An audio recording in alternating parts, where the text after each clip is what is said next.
पोषण आहारासाठी लागणाऱ्या मसाल्यांमध्ये पाल आढळली आहे। अकोल्यातील तळेगाव डवला इथल्या जिल्हा परिषद शाळेमध्ये हा किळसवाणा प्रकार समोर आला आहे। तेलारा गट शिक्षण अधिकाऱ्यांनी मसाल्याचं पॅकेट सील केलेलं आहे।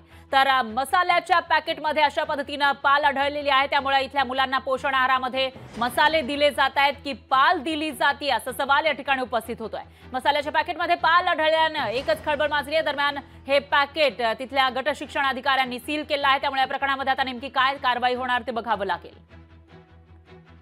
शिक्षणाधिकारी पंचायत समिती तेलारा यांनी दिलेल्या माहितीनुसार जिल्हा परिषद वरिष्ठ प्राथमिक शाळा तळेगाव डवला या शाळेमध्ये खिचडी शिजून देण्याच्या पूर्वी शाळेमध्ये उपस्थित असलेल्या स्वयंपाकी मदतनीस यांनी मसाल्याची पुडी फोडली असता त्याच्यामध्ये मेलेल्या अवस्थेतील पाल आढळून आल्याचे त्यांनी अशी तक्रार शाळेचे मुख्याध्यापक यांच्याकडे केली आणि मुख्याध्यापकांनी संबंधित विषयी गट शिक्षणाधिकारी यांना कळवले।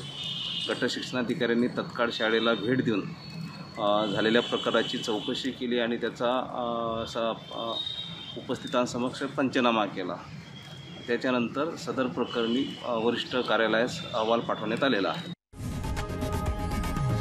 लोकशाही मराठी ऐका, पहा, जागरूक रहा।